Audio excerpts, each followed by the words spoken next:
पसंद है। अच्छा, दूसरे अध्याय में, पहले अध्याय में हमने क्या नोट किया अर्जुन के बारे में? अर्जुन बहुत डरा हुआ था, ठीक है, अपने बारे में सोच रहा था, और वो कौन सी चीज बिल्कुल नहीं करना चाह रहा है? तो उसको क्या लगा कि भगवान ने जो ये कहा है ना, भक्ति, ये सबसे इजी है। और नॉर्मली ये हम सब भी समझते हैं कि भक्ति जो है, इसका मतलब है निष्क्रिय बन जाओ, कोई काम नहीं करना है, केवल माला पकड़ो और बैठ के कोने में जप करते रहो। ये नॉर्मली सब लोग सोचते हैं ना, ये थिंकिंग होती है ना कि भक्ति में गए, इसका मतलब अभी कोई और काम हम कर ही नहीं पाएंगे, कोई काम। इसीलिए कहा जाता है भक्ति अभी के लिए नहीं है, अभी कर्म करो। भक्ति कब होगी? जब सारे कर्म तुम्हारे हो जाएंगे, तब भक्ति करना है। क्या उस भक्ति की बात कही है भगवान ने अर्जुन को? लेकिन अर्जुन अभी गलत समझे। लेकिन क्या अर्जुन सचमुच में गलत समझे? नहीं, ये हमको हमेशा याद रखना है। हमें सिखाने के लिए वो भगवान की मदद कर रहे हैं। अर्जुन कभी गलत समझ ही नहीं सकते। अर्जुन भगवान के परम भक्त हैं और भगवान की सहायता कर रहे हैं, क्योंकि भगवान चाहते हैं कि हमको समझना है कि हमें क्या है। ठीक है, तो अर्जुन अभी एक्टिंग के तौर पे क्या उन्होंने ग्रहण कर लिया? भक्ति। ठीक है, इसलिए तीसरे अध्याय के पहले श्लोक में अर्जुन क्या कह रहे हैं भगवान से? भगवान से कह रहे हैं अर्जुन,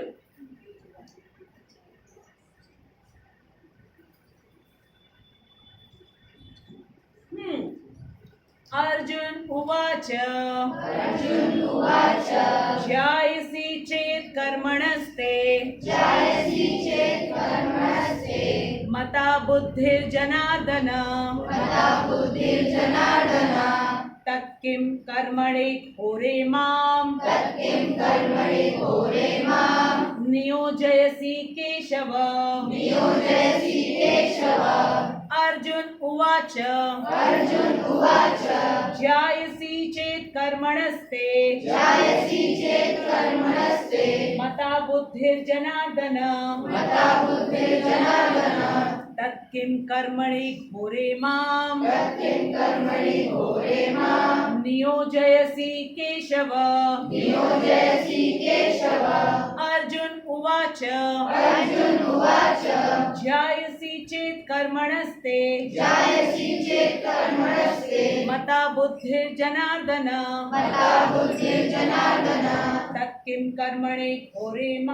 तत्किं कर्मणि घोरे माम् नियोजयसि केशव। 3 बार सब लोग साथ में बोलेंगे, ठीक है?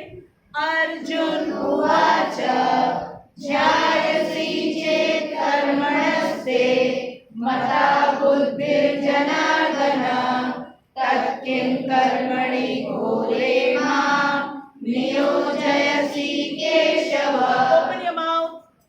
अर्जुन उवाच ध्यायसि चेत् कर्मणस्ते मता बुद्धिर्जनार्दन तत्किं कर्मणि घोरे माम् नियोजयसि केशव।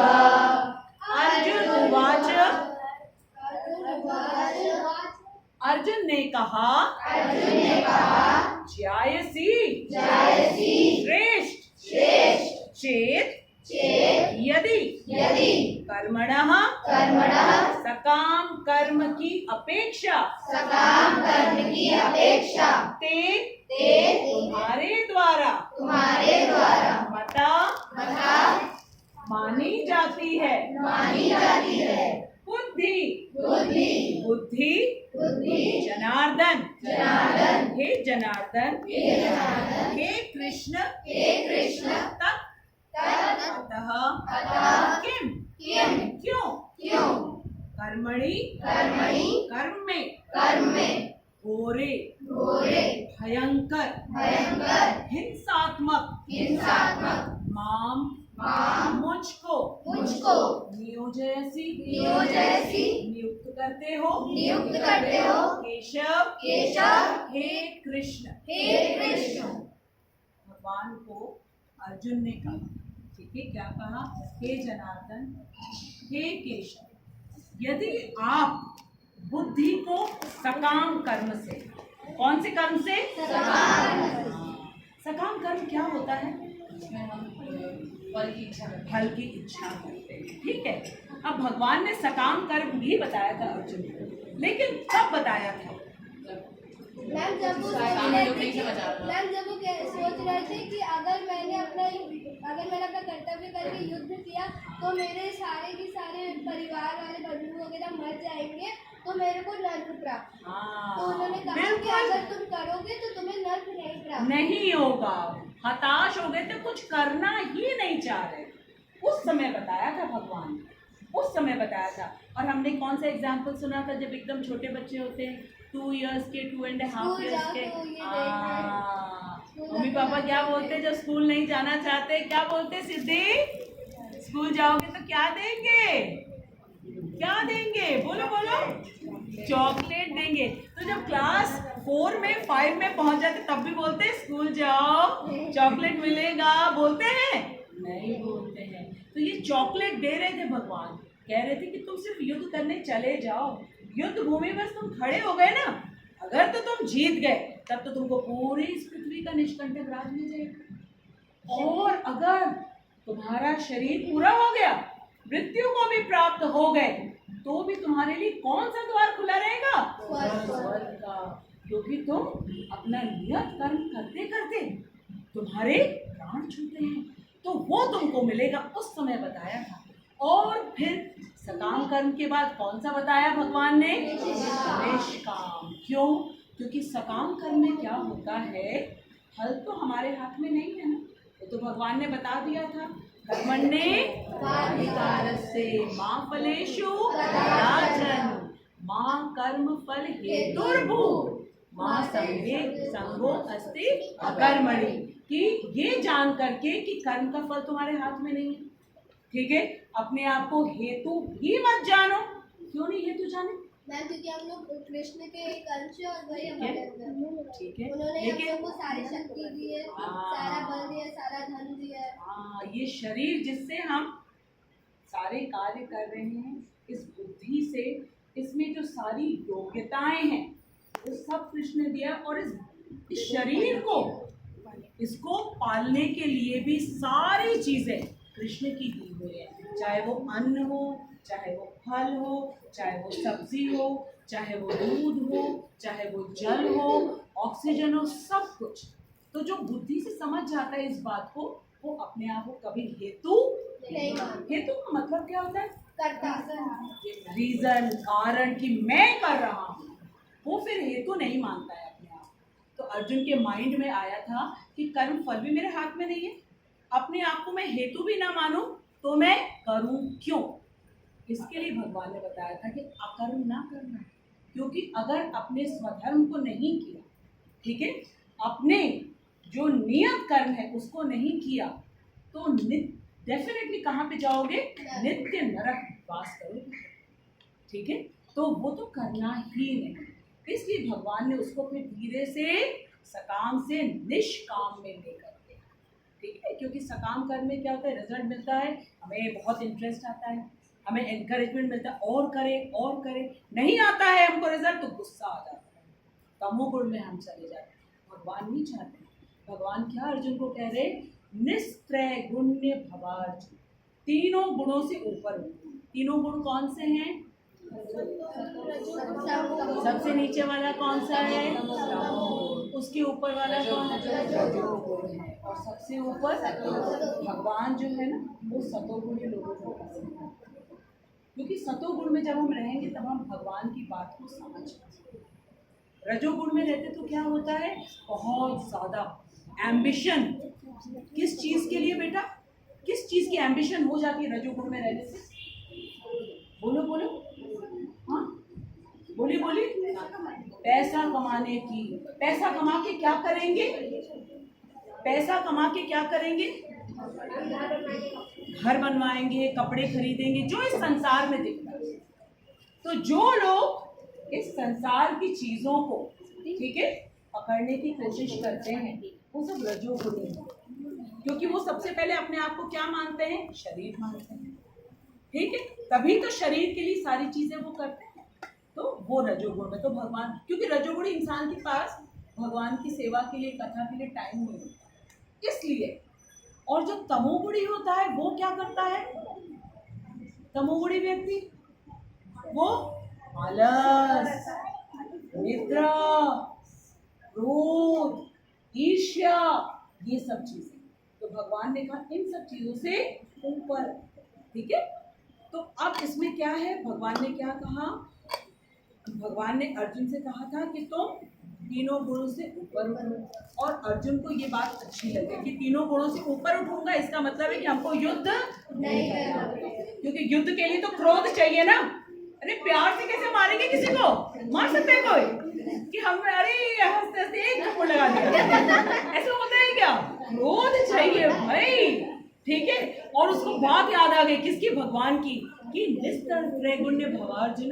तो अब अर्जुन जो है गुरु तो मान लिया है, किसको?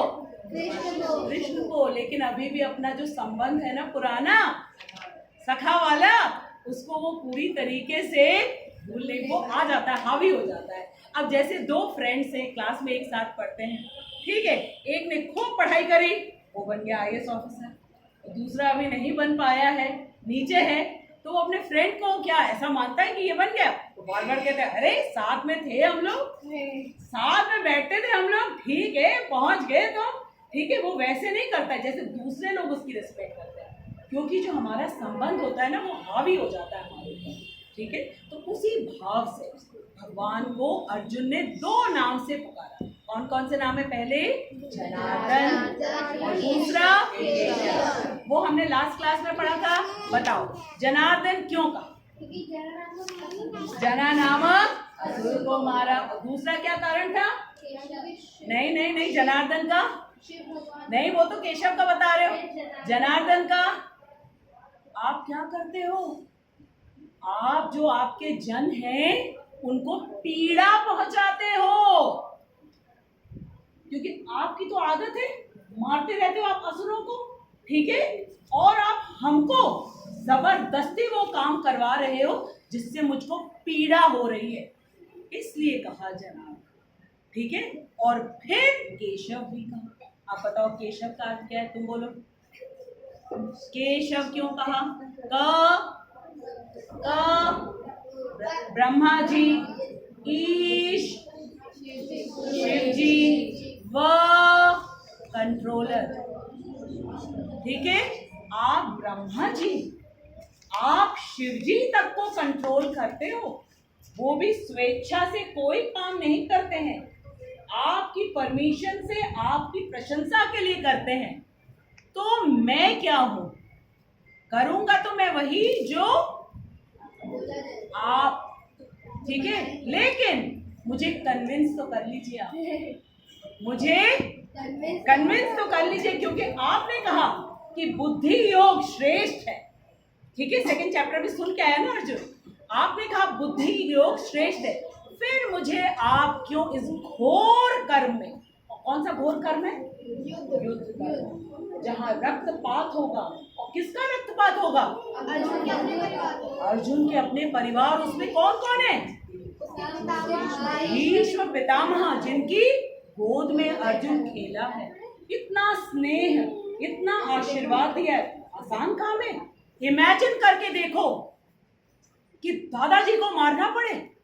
इमेजिन करके देखो वो दादाजी जो आपको गोद में उठा करके हर चीज आपकी पूरी करते हो, उनको मारना पड़े। केवल अर्जुन की स्थिति को इमेजिन करो, समझ में आ जाएगा किस परिस्थिति में अर्जुन था। अपने गुरु के ऊपर वार करना पड़े। गुरु को देखते ही हम प्रणाम करते हैं। कहा जाता है कि गुरु की परछाई तक को लांघना नहीं चाहिए, और उस गुरु को मारे, ये कृष्ण कह रहे हैं। इसलिए अर्जुन ने कृष्ण से पूछा, और जनार्दन कहा पीड़ा तो आप पहुंचा रहे हो मुझको बहुत, कि मुझे अपने घर के लोगों को मारना पड़ेगा, ठीक है। अर्जुन परंतप है। अर्जुन को ऐसा नहीं कि पहली बार युद्ध करने के लिए आए, बहुत एक्सपीरियंस है। धनंजय है, एक से बढ़कर एक युद्ध किया है, धन लेकर के आकर के युधिष्ठिर महाराज को दिया है। पहला नहीं है, लेकिन आज पहली बार किसके ऊपर वार चलाना पड़ेगा? अपने घर के लोगों के। और अर्जुन की ये स्थिति क्यों है? क्योंकि वो मोह से ग्रसित हो गया। ठीक है, मोह से ग्रसित होने का उदाहरण क्या है? वो अपने आप को शरीर मान रहा है और अपने शरीर के संबंधियों को अपना मान रहा है। उनके एब्सेंस में उसको सब कुछ सन्नाटा दिख रहा है, कुछ भी उसको नजर नहीं आ रहा है। इस ठीक है, अब हम श्रील प्रभुपाद के तात्पर्य को पढ़ेंगे, खूब ध्यान से सुने, समझेंगे। श्री भगवान कृष्ण ने पिछले अध्याय में अपने घनिष्ठ मित्र अर्जुन को, भगवान ने क्या, प्रभुपाद क्या कह रहे हैं? अर्जुन कौन है? कृष्ण के घनिष्ठ मित्र है, साधारण नहीं है, घनिष्ठ मित्र है। अर्जुन को संसार के शोक सागर से उबारने के लिए, उबारने का मतलब निकालने के लिए, बाहर निकालने के। जब तक हम लोग दुखी रहते हैं, क्या हम कोई काम कर सकते हैं? दुखी होकर कोई पढ़ सकता है? दुखी हो करके कोई परीक्षा दे सकता है? दुखी होकर के कोई कुकिंग कर सकता है? नहीं कर सकता। तो इसलिए भगवान चाहते हैं कि वो दुख से निकले, और अर्जुन की पोटेंशियल मालूम है भगवान, और हमको क्यों सुना रहे हैं? क्योंकि हम सब के अंदर वो पोटेंशियल है। कैसे पता चला हमारे अंदर पोटेंशियल है? मैम क्योंकि हम लोग संडे संडे उनके लिए पढ़ने आते हैं। करेक्ट। और बोलो, कैसे पता चला हमारे अंदर वो क्षमता है? भगवान का हाँ, अरे भाई, भगवान के अंश सारी चीजें उन्होंने दे के भेजी है। हमको क्या करना है? पॉलिश। हमको उसको पॉलिश करना है और राइट डायरेक्शन में यूज करना है। ठीक है, अर्जुन के पास सारी चीजें हैं। वही अर्जुन जिसने कहा न योत्स्या इति योगः। ठीक है, और 18वें अध्याय में अर्जुन ने क्या कहा? करिष्य वचनम तव। वहां तक पहुंच गया सेम अर्जुन। ठीक है, तो हमारे अंदर वो पोटेंशियल है, लेकिन हम उसको पूरा यूज नहीं करते। क्यों नहीं यूज कर पाते? क्योंकि अभी हमको पता नहीं चला है कि कहाँ यूज करना है। उसी के लिए हम भगवत गीता पढ़ रहे हैं, ताकि हमें पता चल जाए कि जो बुद्धि हमारे पास है कहाँ यूज करना है। मन जो है हमारे पास, ठीक है, उसको किसको समर्पित करना है? अभी तो हमने मन बहुतों को समर्पित कर रखा है।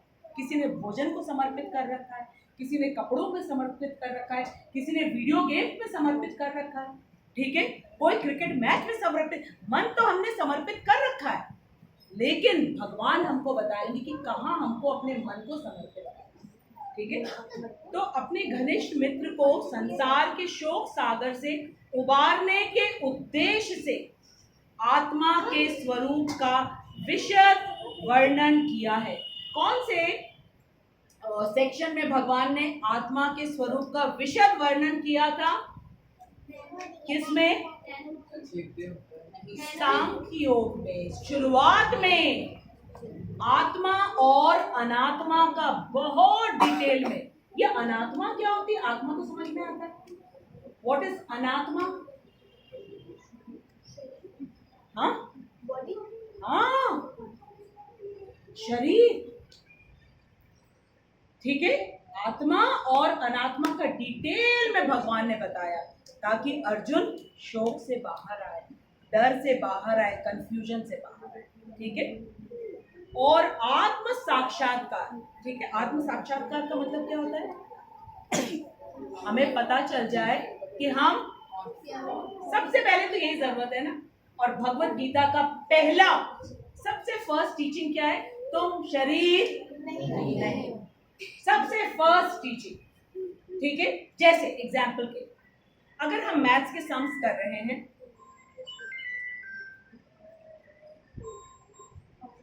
हाँ बेटा, बेहतर है, हाँ बेटा, ठीक है। तो मैथ्स का सम जब हम करने लगते हैं, अगर हमने फर्स्ट स्टेप में ही, ठीक है, 2 + 2 5 कर दिया है, तो बाकी का क्या होगा? फिर बाकी का गलत हो जाएगा। ठीक है, इसलिए भगवत गीता की प्रथम शिक्षा है, तुम शरीर नहीं हो। तुम कौन हो? आत्मा। और आत्मा क्या है? नैनम छिन्दन्ति शस्त्राणि नैनम दहति पावका न चैनम क्लेदयन्त्यापो न शोषयति मारुता। ये हो तुम अर्जुन, और सामने जो तुम्हारे दिख रहे हैं ये सब भी वही है, ठीक है? इनको तुम नहीं मार सकते क्योंकि सब के सब मेरे अंश। First teaching of Bhagavad Gita, ठीक है? तो अब आत्म साक्षात्कार के जिस मार्ग की संस्कृति की है वह है बुद्धि योग। इस चीज को कौन समझ सकता है? किसके द्वारा समझेंगे? बुद्धि के द्वारा। किसके द्वारा? है ना हमारे पास बुद्धि, है ना? उस बुद्धि से ही हमको समझना है। कैसे समझेंगे? अपने शरीर को देखेंगे और पूछेंगे क्या ये मैं हूँ? ये जो मुझे दिख रहा है ये क्या मैं हूँ? नहीं। ये क्या है? मेरा हाथ है। ये क्या है? मेरा पैर है। ये क्या है? मेरा फेस है, ठीक है? ये मेरा कान है।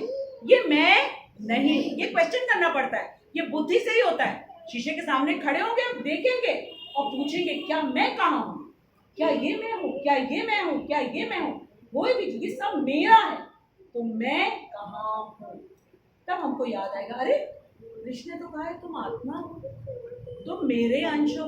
तब हमको पता चल जाएगा हमारे आत्म साक्षात्कार कि हम कौन है, ठीक है? बुद्धि योग या कृष्ण भावनामृत, ठीक है? कृष्ण भावनामृत का अर्थ क्या होता है? जब हमको पता चल गया कि हम आत्मा हैं, तब हम किसी के तो अंश होंगे, किसी के तो अंश होंगे। तो किसके अंश हैं हम? कृष्ण के अंश, ठीक है? और एकमात्र कृष्ण ही है जो हमारे इस शरीर में आने से पहले भी थे हमारे साथ, ठीक है? और इस शरीर के समाप्त होने के बाद भी वही होंगे हमारे साथ। वो हमारे नित्य साथी हैं, नित्य साथी। हम फ्रेंड्स बनाते हैं, यहाँ पर हम फ्रेंड्स बनाते हैं, लेकिन क्या कोई फ्रेंड हमारे साथ, ठीक है, हमेशा हो सकता है? नहीं हो सकता, कोई नहीं हो सकता, ठीक है? लेकिन केवल एकमात्र कृष्ण है जो हमारे साथ हमेशा हैं, थे और रहेंगे। और कृष्ण क्योंकि हम उनके अंश हैं, तो इसलिए वो अपना पूरा दायित्व निभाते हैं। जब इस बात को हम जानते हैं तभी तो उनके लिए हमारे मन में भाव आते हैं। भाव का मतलब क्या होता है? भाव मतलब फीलिंग्स, ठीक है? फीलिंग्स क्या होती है? किसके प्रति फीलिंग्स होती है? हमारी संसार में किसके प्रति फीलिंग्स होती है? जिससे हम, क्या है प्यार की परिभाषा? क्यों हम किसी से प्यार करते हैं? क्योंकि वो हमको अच्छा लगता है। क्यों अच्छा लगता है? क्यों अच्छा लगता है? क्यों अच्छा लगता है भाई? बोलो बोलो।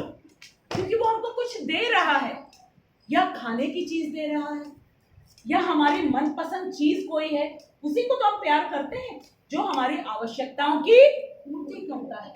अब ये बताओ कि हमारी आवश्यकताओं की पूर्ति कृष्ण के अलावा क्या कोई कर रहा है? इन फलों में रस कौन भर रहा है? इस फूल में सुगंध कौन भर रहा है? ये ऑक्सीजन कौन दे रहा है? ये पानी हमको कौन दे रहा है? ठीक है? ये जितना अनाज है, जितनी सारी चीजें, ये कौन दे रहा है? और दिखते क्यों नहीं उनके लिए? अभी हमारे मन में भाव क्यों नहीं है? क्योंकि कृष्ण अदृश्य होकर के करते हैं। अदृश्य का मतलब छिप के करते हैं, सामने से नहीं करते हैं। सामने से नहीं। क्या हमें पता चलता है फूल कब खिल रहा है, कब उसमें खुशबू आ रही है, कब फलों में स्वाद आ रहा है? पता चलता है?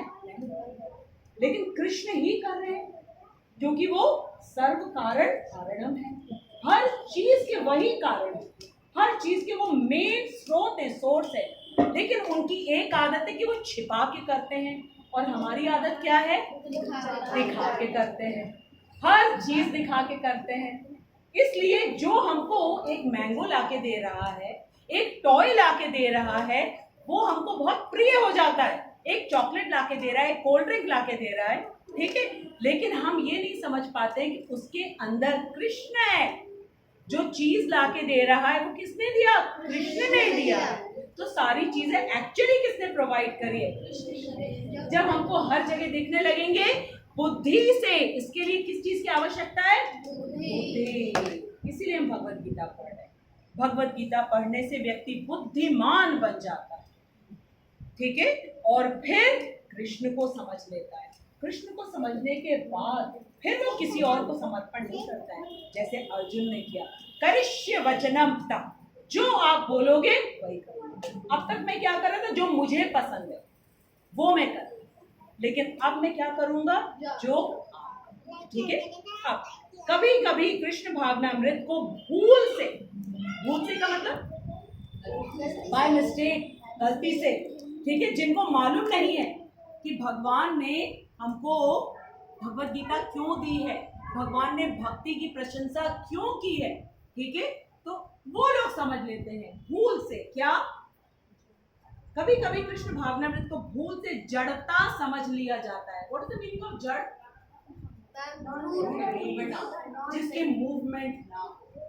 इसका मतलब है कि जो भक्ति में आ रहा है, ठीक है, वो फिर कोई काम ही नहीं करता, भूल से समझ लेते हैं। और अर्जुन ने भी यही समझा था। उसने क्या सोचा कि यहाँ पे युद्ध करने के बजाय मैं क्या कर लूं? बोलो बोलो, कौन बोलेगा? युद्ध करने के बजाय क्या कर लूं? भक्ति। कहाँ जाके? हिमालय जा करके। कृष्ण मैं तो चाहता हूँ भक्ति करना, आप ही करूंगा। हरे कृष्ण कृष्ण कृष्ण हरे हरे, हरे राम राम राम हरे हरे। माला ले लूंगा और आपका नाम जप करता रहूंगा, ठीक है। लेकिन कृष्ण ने अलाउ किया उनको? रीजन अभी पता चलेगा क्यों नहीं अलाउ किया, ठीक है। भूल से जड़ता समझ लिया जाता है। इसका मतलब है कि जब हम भगवत गीता पढ़ रहे हैं ना, हमको अपना नियत कर्म खूब अच्छी तरह करना है, क्योंकि हमको मालूम होना चाहिए ये बॉडी कृष्ण दिया, इंटेलिजेंस कृष्ण दिया, सारी एबिलिटीज कृष्ण ने। अब खूब जम के पढ़ाई करो। अब खूब जम के पढ़ाई कब करेंगे? जब हम अपनी इंटेलिजेंस को वेस्ट नहीं करेंगे। अभी हम लोग क्या करते हैं? इन सब चीजों को वेस्ट करते हैं। वेस्ट करते हैं ना। आप लोग 100% बुद्धि लगा रहे हो पढ़ने में, उसी चीज से हमको बचाया जा रहा है, ठीक है। तो जड़ता समझ लिया जाता है। और ऐसी भ्रांत धारणा, भ्रांत का मतलब क्या है? गलत धारणा, ठीक है। भ्रांत धारणा वाला मनुष्य भगवान कृष्ण के नाम जप द्वारा पूर्णतया कृष्ण भावना भावित होने के लिए प्रायः एकांत, what is the meaning of एकांत? अकेले में, सुनसान जगह में, जो अर्जुन करना चाह रहा था, हिमालय में चला जाऊंगा, एकांत स्थान में चला जाता है। जो अर्जुन चाह रहा था कि मैं किसी तरह अवॉइड कर लूं, ठीक है, और कृष्ण आपका ही नाम जप करूंगा, वहीं पे चला जाऊंगा और नाम जप करता रहूंगा, ठीक है। किंतु कृष्ण भावनामृत दर्शन में प्रशिक्षित हुए बिना, प्रशिक्षित का मतलब क्या है? ट्रेनिंग, ठीक है। अभी जो हम कर रहे हैं ये हमारी ट्रेनिंग चल रही है, ये साधन है। क्या साधन है? नाम जप करना, भगवत गीता पढ़ना और फिर उसके बारे में सोचना, ठीक है। हरिमोहन प्रभु जी को मिले हो ना सब लोग? yes, वो हमेशा क्या कहते हैं कि जब हम सुनने के लिए आते हैं भगवत गीता, तब हमको एक चीज डिसाइड करके आना चाहिए। क्या? कि अब जो हम सुनेंगे उसका पालन करेंगे, ठीक है। तब होता है सत्संग। सत क्या है? जो हमेशा रहता है, पूर्ण ज्ञान, ठीक है, वो है भगवान। तो भगवान का संग करने के लिए अपनी बुद्धि थोड़ी ना लगाएंगे, हम मानेंगे उस बात को, तब होता है सत्संग। तो इसमें क्या कहा जा रहा है कि एकांत में जाने की बात को सोच लिया जाता है। क्या? बुद्धि योग या भक्ति योग को एकांत में जाना, ठीक है। किंतु कृष्ण भावनामृत दर्शन में प्रशिक्षित हुए बिना एकांत स्थान में कृष्ण नाम जप करना ठीक नहीं है। प्रभुपाद कह रहे हैं ठीक नहीं है। क्यों? क्योंकि हम अकेले में बैठ करके हम क्या कर रहे हैं किसको क्या पता, ठीक है। हाथ में तो माला लिए हुए हैं, मन में कुछ और हम सोच सकते हैं। कितना सिंपल है तो मालूम है ना। बुक सामने खुली होती है, हम कुछ और सोचते हैं। क्लास में बैठे होते हैं, हम कुछ और सोचते हैं। किचन में भी हम काम कर सकते कुछ और सोच सकते हैं। तो मन तो इधर उधर चला जाता है। इसलिए बिना ट्रेनिंग के अभी अलाउ नहीं किया भगवान ने अर्जुन को कि अभी तुम्हारे लिए भक्ति ठीक नहीं है, ठीक है? क्योंकि अभी तुम क्या सोच रहे हो, मेरा फायदा किसमें है? अभी तुमने कृष्ण को समर्पण नहीं किया है। तेरा सुख चाहूं बस ऐसा बना दे, अभी तुमने ये नहीं सोचा है। इसलिए अभी तुमको ट्रेनिंग की आवश्यकता है। और ट्रेनिंग कैसे होगी? कर्म करके। किसकी प्रसन्नता के लिए? कृष्ण की प्रसन्नता के लिए। इसलिए तुमको अलाउड नहीं है। भक्ति सर्वश्रेष्ठ है, निश्चित रूप से भक्ति सर्वश्रेष्ठ है, लेकिन अभी तुम्हारी ट्रेनिंग नहीं हुई है। अभी तुम क्या हो? अनट्रेन्ड हो। और अनट्रेन्ड व्यक्ति, ठीक है, जैसे गाड़ी में बैठ गए, ठीक है, और एक दिन दिखा दिया किसी ने कि हाँ ये ब्रेक है, ये क्लच है, ये एक्सीलेटर है, ठीक है, और आप सोचोगे कि आप एकदम से चलाने लगोगे सड़क पे, चला पाओगे क्या? नहीं।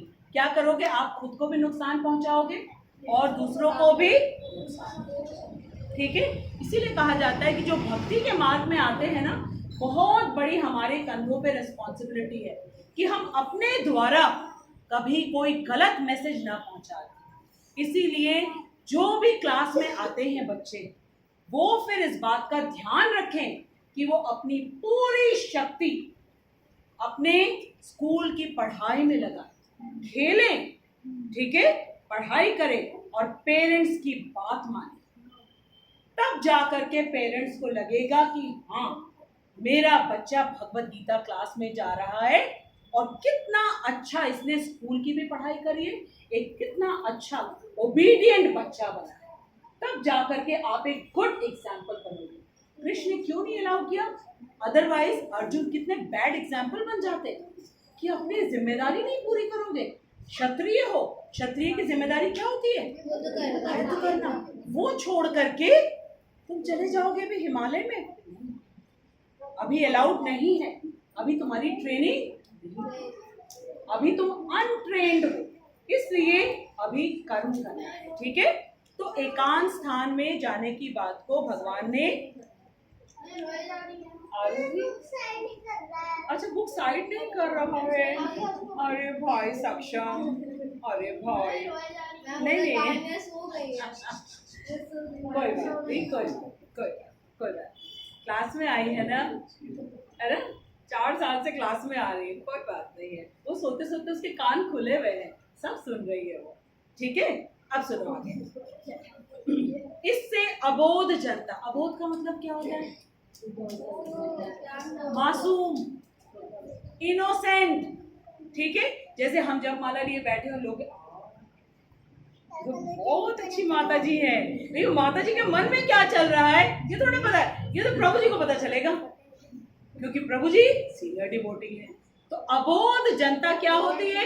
इससे अबोध जनता से केवल सस्ती प्रशंसा प्राप्त हो सकेगी। प्रभुपाद हमको क्या बताते हैं? प्रभुपाद हमको बताते हैं हम कृष्णा कॉन्शियसनेस के मिशन में जुड़े हुए हैं। और मिशन क्या है? जारे देखो तारे कहो कृष्ण उपदेश।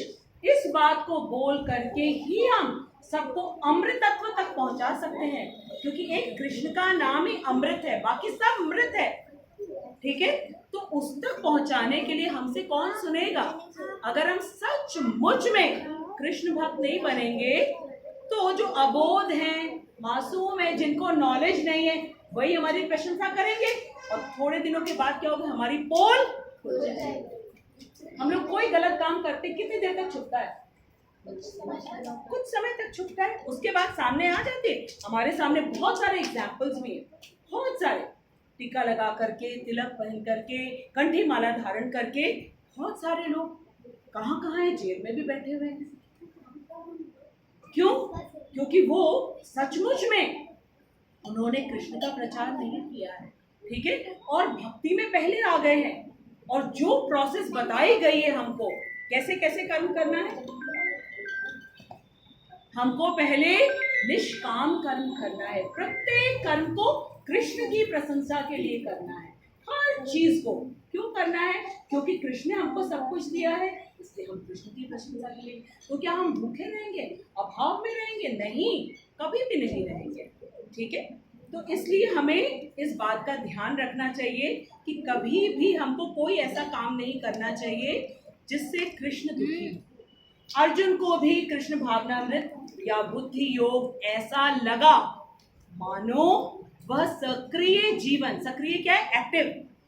सक्रिय मतलब इसका ऑपोजिट क्या होगा? सक्रिय का हिंदी में फटाफट बोलो, निष्क्रिय। शाबाश। और इंग्लिश में एक्टिव का इनएक्टिव, एक्शन का इनएक्शन। उसको ऐसा लगा कि जो भक्ति योग है दिस इज वेरी सिंपल, इसको कर लेते हैं, दिस इज इजी, है ना।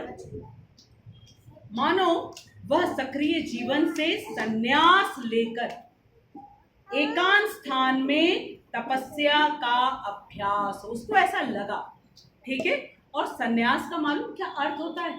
सम्यक रूप से न्यास।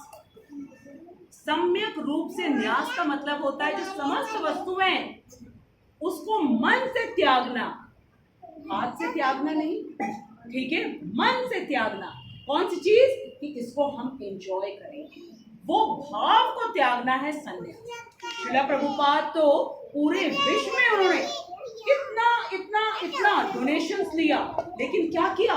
इधर उनको ला करके डोनेशन देते, फिर क्या करते? वो तुरंत मंदिर बना देते, करोड़ों करोड़ों रुपए लाए, तुरंत मंदिर बना। फिर से वो सन्यासी बेकार, फिर से लाया, फिर से लगाया, फिर से लाया। फिर उनको पूछा गया कि आप सन्यासी हैं और आपके पास चार्टर्ड प्लेन है? बोले वो कृष्ण के लिए, मैं तो उनका नौकर हूँ, और वो भी मैं नौकर होने का प्रयास कर रहा हूँ, उनके नौकर का दास का दास का दास का दास का दास बनने का प्रयास कर रहा हूँ। तो मैं कृष्ण की सेवा में लगा हुआ हूँ। तो कृष्ण तो सबके मालिक है, अब उन्होंने अपने नौकर को ये दे रखा है, तो कृष्ण की सेवा में लगा, ठीक है। मन से उन्होंने कहा मैं तो एक कुटिया में रह सकता हूँ, लेकिन भक्तों को अट्रैक्ट करने के लिए हमको ये आलीशान मंदिर बनाने चाहिए, क्योंकि हमको कौन सी चीजें अच्छी लगती? जो सुंदर होती हैं, ठीक है, और जो बहुत शाइन करती हैं, फिर जहाँ खूब अच्छा प्रसाद मिलता है, जहाँ खूब अच्छा कीर्तन होता है, इसीलिए मंदिर बनाए जाते हैं, ताकि हमारे कानों को कृष्ण कीर्तन सुनाई दे। हम मंदिर जब जाते कितना भव्य वहां पे भगवान का श्रृंगार होता है, देखते ही रहो, भगवान के चरण से देखते रहो। क्या भगवान के चरण में जो है अल्पना करी गई है, उससे चंदन से, फिर कैसे पायल पहनाए, कैसा उनको पोशाक पहनाया गया है, कैसे उनकी करदनी लगाई गई है, कैसे गले में, कैसे हाथ में अंगूठी, कैसे उनको पटका पहनाया गया है, कैसे सिर में उनको जो है मुकुट पहनाया गया है, कैसे उनको सारी डिफरेंट डिफरेंट ऑर्नामेंट्स पहनाए। क्यों? ताकि हम देखते रहे देखते रहे देखते रहे, ठीक है। और फिर हम सबको प्रसाद तो हम खाएंगे ही, भोजन तो हम करेंगे ही, तो कृष्ण प्रसाद क्यों ना भर पेट खिलाया जाए, ठीक है। तो इसलिए ताकि हम धीरे धीरे धीरे ट्रेंड हो सके कृष्णा कॉन्शियसनेस में, और बिना ट्रेन हुए भक्ति में अलाउड नहीं है, ठीक है। फिर आगे क्या प्रभुपाद कह रहे हैं? दूसरे शब्दों में वह कृष्ण भावनामृत को बहाना बनाकर, बहाना का मतलब क्या होता है? एक्सक्यूज। बहाना का मतलब एक्सक्यूज, ठीक है। चातुरी पूर्वक, ये चतुराई से क्यों कहा गया? प्रभुपाद ने क्यों कहा? क्योंकि जो काम हमको अच्छा नहीं लगता है, कभी कभी क्या होता है, हम सोते रहते हैं ना जबरदस्ती। क्या हम सचमुच में सोते हैं? नहीं, मम्मी उठाती रहती, आवाज देती रहती, वो सुनाई ही नहीं देता है, ठीक है। चतुराई पूर्वक हम लोग कोई काम अवॉइड करना चाहते हैं, जो काम हमें पसंद नहीं है, ठीक है। तो इसीलिए अर्जुन भी वही कर रहे हैं, चतुरी पूर्वक क्या कर रहे हैं? युद्ध से जी छुड़ाना चाहते हैं, युद्ध से जी छुड़ाना चाहते हैं, बिकॉज वो उसको नहीं पसंद है। और बहुत नेचुरल है, बहुत नेचुरल है। भक्त ऐसा होता है क्योंकि वो बहुत सॉफ्ट हार्टेड होता है, बहुत सॉफ्ट हार्टेड होता है। और क्या रीजन होता है? भक्त को कुछ नहीं चाहिए। सोचो वो राजकुमार है, लेकिन उसको न महल चाहिए, न गहने चाहिए, इतना अपमान सहने के बाद भी उसने सोचा कोई बात नहीं है, मेरे ही तो भाई हैं, क्षमा कर देता हूँ। ये भक्त की क्वालिटीज है, कुछ नहीं चाहिए उसको, ठीक है। लेकिन भगवान क्यों नहीं उसको ये अप्रिशिएट करे कि वाह वाह कितनी अच्छी बात कर, चले जाओ बेटा। दीदी वो अपना कर्तव्य नहीं कर रहे हैं। हाँ, फिर हम भी वही करेंगे, फिर क्योंकि जैसा श्रेष्ठ व्यक्ति करते हैं वैसा ही उसका अनुसरण करते हैं सब लोग, सब लोग उसको फॉलो करते हैं, इसलिए भगवान ने अलाउ नहीं। क्योंकि हमको अर्जुन को फॉलो करना है, ठीक है। अब किंतु एक निष्ठ शिष्य होने के नाते सबसे इंपॉर्टेंट बात आ रही है यहाँ पे, सबके कान खुले? Very good. एक निष्ठ, इसका मतलब क्या है? What is the meaning of निष्ठा? श्रद्धा, कंप्लीट फेथ। और एक निष्ठ केवल एक मात्र किसके ऊपर? कृष्ण के ऊपर पूर्ण निष्ठा है अर्जुन की। अब सुनो, सारी बातें कही, जनार्दन भी कह दिया, केशव भी कह दिया, वो भाव कौन सा था? सख्य भाव। कौन सा? सत्य भाव। उल्हाना दे रहे थे, ठीक है, क्योंकि संबंध हावी है। लेकिन अब मेन पॉइंट आ रहा है, किंतु एक निष्ठ शिष्य होने के नाते उसने यह बात अपने गुरु के समक्ष, गुरु कौन है? मान लिया ना, शिष्य से हम शादीमाम तो हम प्रपन्नम, गुरु के समक्ष रखी और कृष्ण से सर्वोत्तम कार्य विधि के विषय में प्रश्न किया। पहले भी प्रश्न किया था, श्लोक नंबर 54 चैप्टर नंबर 2, जब उसने बताया था कि मुझे बताइए स्थित प्रज्ञ के लक्षण क्या होते हैं, तो कैसे बोलता है, कैसे बैठता है, ठीक है, कैसे चलता है, सब कुछ पूछा था। अब ये सेकंड प्रश्न पूछा कि मुझे क्यों ऐसे आप घोर कर्म में लगा रहे हैं, ठीक है, जब आपने स्वयं कहा है कि बुद्धि योग भक्ति योग श्रेष्ठ है, तो श्रेष्ठ चीज को छोड़ करके मुझे नीचे वाले कर्म में क्यों लगा रहे, जिसमें क्रोध के बिना युद्ध किया जा सकता है। लेकिन देखना अर्जुन कैसे करेगा, यही सिखाएंगे, बिना क्रोध के सिर्फ कृष्ण को प्रसन्न करने, ये कला सिखाएंगे, ठीक है। अगर उसने क्रोध करके किया तो वो कर्म फल में फंस जाएगा और फिर जन्म मृत्यु में फंस जाएगा, ठीक है। उत्तर में भगवान ने तृतीय अध्याय में कर्म योग अर्थात कृष्ण भावना भावित कर्म की विस्तृत व्याख्या की। इस श्लोक में हमें बेस्ट स्टूडेंट और बेस्ट टीचर का फिर एग्जाम्पल मिला। बेस्ट स्टूडेंट कौन होता है? मैम जो टीचर की बात मानता है, टीचर की सब बातें और पढ़ाई करता है, और एक निष्ठ हो और मन में डाउट आने से पूछता है। लेकिन पूछता कैसे है?